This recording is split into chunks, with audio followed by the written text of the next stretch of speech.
بسم الله الرحمن الرحيم magacay waa Axmed Cabdullaahi Maxamed oo muddo fara badan ku xilnaa dalka Itoobiya isagoo loo haystay jabhada ONLF oo la lahaa jabhadaas tahay marka waxa weeyaan iyadoo dhibaato fara badan soo gaadheen wadanka ugu soo gaadhay wadankan la yiraahdo Ogaadeniya oo gumeysiga Itoobiya haysto shakhsiyaad gumeysiga u shaqeeyana ay ku taxadiyaan dadka anigoo dhibka uga imid baa waxaan dhibkii soo gaadhay xarigayga baan ka sheekaynaya marka anigu markii aan wadankii joogay nin iska xoolo dhaqato iska reemiyaan ha san xoolaha iyaga isaga raacanay maalin kasta ciidan socda iyo dad socda oo kule ONLF baatay ONLF baad wax siisaa waxna sameeyay oo dadka hortaada lagu dilayo waxaan xusuustaa dad fara badan oo anigoo arkay la laayay iyo kuwa fara badan oo iyada oo meydkoodii aan nimadan wax ka aasay intaaba waan arkay marka waxaan xusuustaa 2012 iyada oo degmada leeyahay dhagaxmado ah kabaabigeeda 75 ruux oo waxa weeyaan laba cisho gudahood lagu dilay 75 ruux raadkooda aanu qaadayna marka ciidankaas kolkay dadka ka haystaan dadkaas meydkooda qayb meel baan ugu tagaynay iyagoo ku dilay kolkay dilaan way iska dhaafayeen saasaan meydkooda maalinta ayaan ku ururinayna maalmaha marka halka waan soo taagnaa waxa kale oo soo taagnaa dadkii lagu xasuuqay meesha la yiraahdo Galaash iyo Malqaqa dadkaas oo gaadhay 450 ruux dadkaas waxa lagu leeynayay macnaheedu jabhadaas taageertaan waxba siiseen way idin dul mareen way kabaabigiina ay ka hawl galaan wax aynkaas lagu leeynay hawshan waa soo joogay marka ani markii aan xarig iyo dib iyo dil iyo rafaadka ka bixi waayay waxa kale oo soo joogay maalmaha kamida meel la yiraahdo dharkayna agteeda iyada oo islaan laba ciyaalo mataana islaanta waxa lagu dilay waxa gurigeeda lagu arkay iyagoo baaranayo biyo iyo cunto iyo wax ka boobaya ayaa waxa lagu arkay dhar tolma ah oo isku joogii tolmaha ay gurigeeda lagu arkay baa waxa la yiri shiftay baa ku dhigatay waxa ku dhigatay jabhadaas ku dhigatay ay ku dileen saanta way ka haysteen habeenimada meeshii ay deganaayeen bay ku dabeenay islaanta ku dileen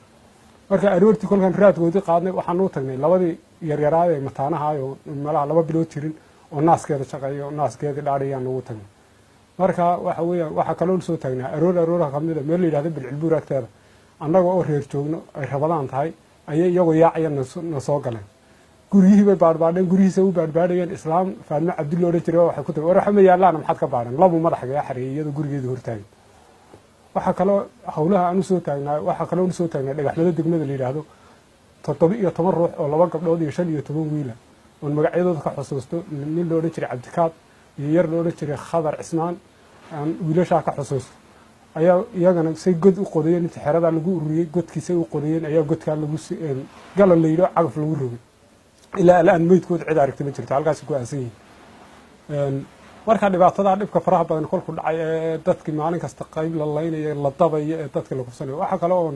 iyadana aan meydkooda dul tagay meel xamara agagaarkeeda laba gabdhood oo intay ka haysteen say u kufsanayeen kolkii dhibkii gaarin labada gabdhood kolkii u dhameysay ilaahay warta umada hadan gabdhahan dhax geeyno waa leynala yahay labada gabdhood ay aroortii kolkii ay magaalada ku sii dhawaayeen ay madax ka toogteen marka kolkan dhibkii iyo rafaadkii jiray ayaan inaan iyaga ama ciidan u noqdo ama aan ciidanka ONLF ku biiro labada mid ay noqotay waxaan go'aansaday inaan dalka ka baxo walaalahayga Soomaaliyeed baan wadankooda imid waxaan imid Hargeysa waxaan imid 2012 bilowgoodii baan imid waan Hargeysa degay waxaan ka shaqayn jiray guryaha dhismaha kooli baan iska ahaan jiray kooliga anigoo iska shaqaysta oo waqti waxoogaa iska shaqaysta 2014 markay ahayd maalmaha kamid ah anigoo xaafadda Jigjigeer la yiraahdo meel meherada fadhina ayaa waxa weeyaan boolis kan Soomaaliland ay soo qabtay oo la soo diray qolad soo dirtay marka qolka la soo qabtay ninkii CID da haystay xafiiskiisa la geeyay laba wiil oo kale meelaha iyagana ka soo qabteen halkaas isoo keeneen daahir Muuse ninka la yiraahdo xafiiska CID da haystay ama dambi baarista marka ninkaas wuxuu wacay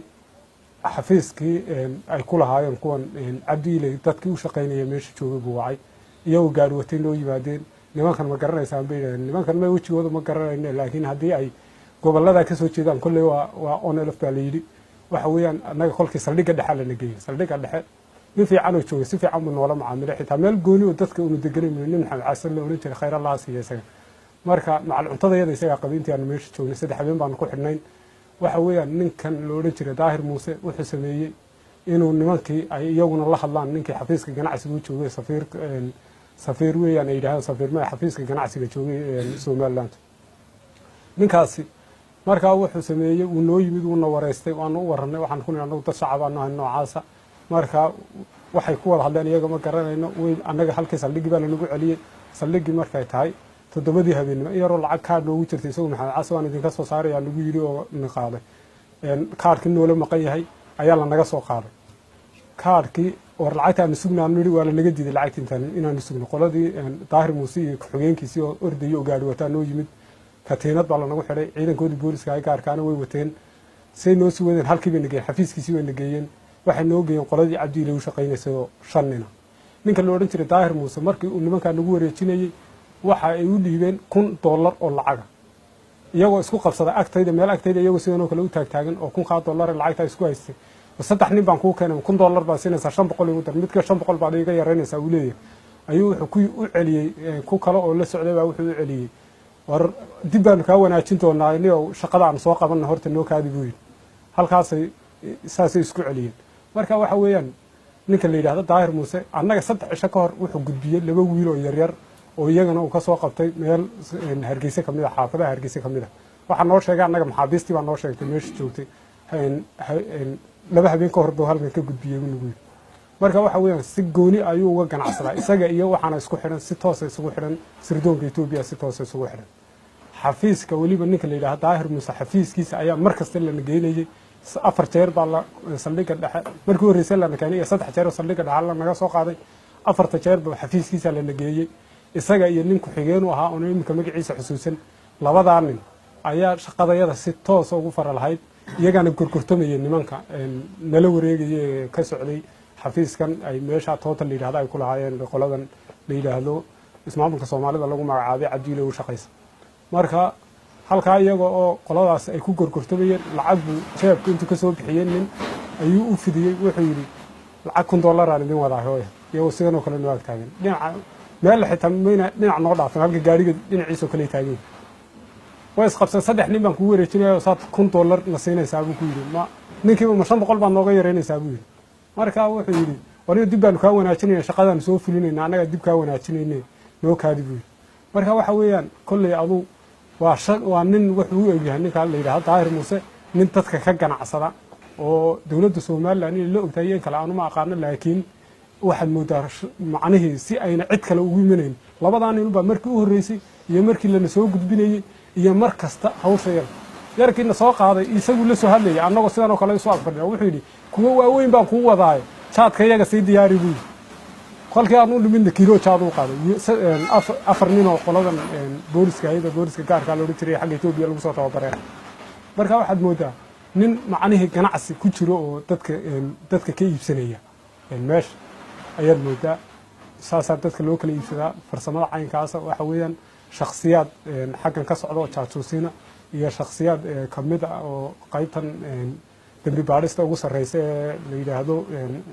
CID-da ninka ugu sareeyo waliba oo xilli dheer xilka hayay Somaliland ninkaasi waqti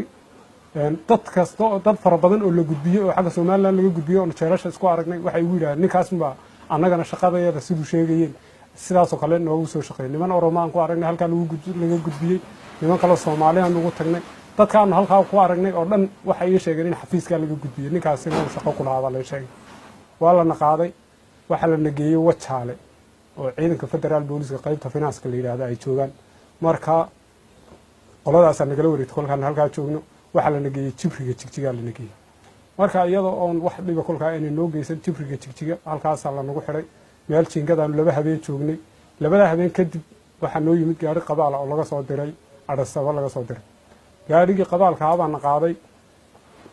2014 bishii 3aad 12 waxa la nageeyay meesha la yiraahdo Makalaawi waxa nala wareegay xafiiska dambi baarista ugu sareysa Itoobiya marka kadib waxa dhib fara badan baa la noo geystay jirdil fara badan baa la noo geystay macluumaadka kale ay waxa weeyaan ay ka dhex fushadaan macnaheedu shirkadda la yiraahdo Telesom waxay kala soo baxaan macluumaad bay kala soo baxaan hadduu ruuxu saad leeyahay saadkiisa wuxuu ku isticmaalaya waxyaabaha dadkii wuxuu diray waxyaabahaas dad fara badan bay ku dhibaateeyeen oo macnihii deegaanka ahaa iyo deegaanka deganaan iska asxaabuun ahayn wax shaqo naga dhexaysay iyo waxaan isugu imanay niman aan saaxiiboon iska hayna marka waxa weeyaan kolley waxaad moodaa dhibka ka jira macnihii Itoobiya faragelinta gobolka ay gumaysato macnihii Soomaaliya oo dhan ay faragelin adag ku leedahay baad moodaa marka anigu wuxuu oran jiray nin taglay loo oran jiray oo kolkaan joognay Makalaawi baaritaanka xafiiska baaritaanka ninka ugu sareeya wuxuu oran jiray Soomaali baad ku cararaysaan Soomaali iyaga un baa intaan in yaro shilimaasino waxa weeyaan noo keenaya anaga dhib badan laguma hayso marka waxa weeyaan kulley adu dhib fara badan baa halkaan ugu soo maray waxay kaloo inoo geysteen anaga kolka xaggan Soomaalida aad meesha dhiraaji loogaadeen aad iyo aad bay u dhaantay halkaas waxaad moodaa macnihii systemkii ay iyagu dejisteen inkastoo iyagu ku dhowda ayna ku shaqaynin systemkan iyo sharcigooda dastuurka u yaala iyo ay qorteen ayna ku shaqaynin haddana waxaad moodaa inay ka yar dhadhow yihiin kuwan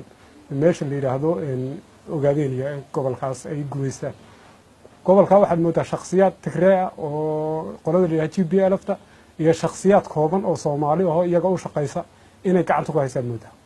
wax sharci ah oo iyaga ka jooga Makalaawi wuxuu kaaga cabsiinaya oo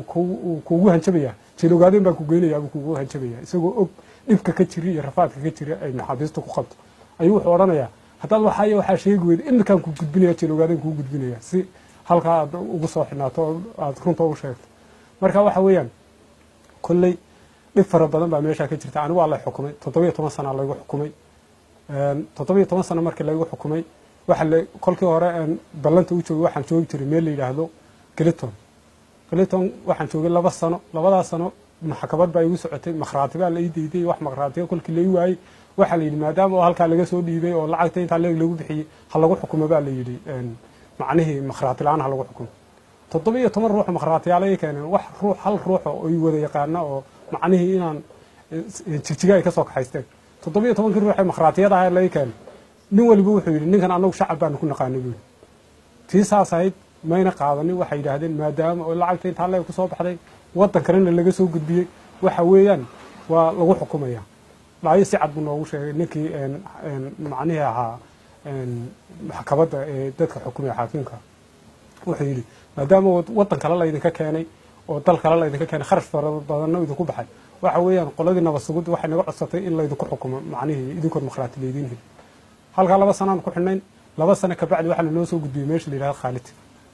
Khalid kulli waa jeel oo dhib weyn ka soo gaarayaan laakiin kolka aad eegto macnihii meesha la yiraahdo jeel ogaadeen dadka ku xidhnaa sida iyo dhibka iyo rafaadka iyo waxa gaaro kolka aad aragto waa meel aad moodeen oo ummadda ruuxi ku yimaada oo kula kulmi karo oo dadkaaga lagu ogol yahay lagu soo booqan karo weeyaan marka hawlaha aniga igu tartaraa kuwaas ay haayeen macnihii kolkii dambana 17 sano isbedel baa ka dhacay Itoobiya isbedelkii ka dhacay ra'iisul wasaaraha cusub markii la doortay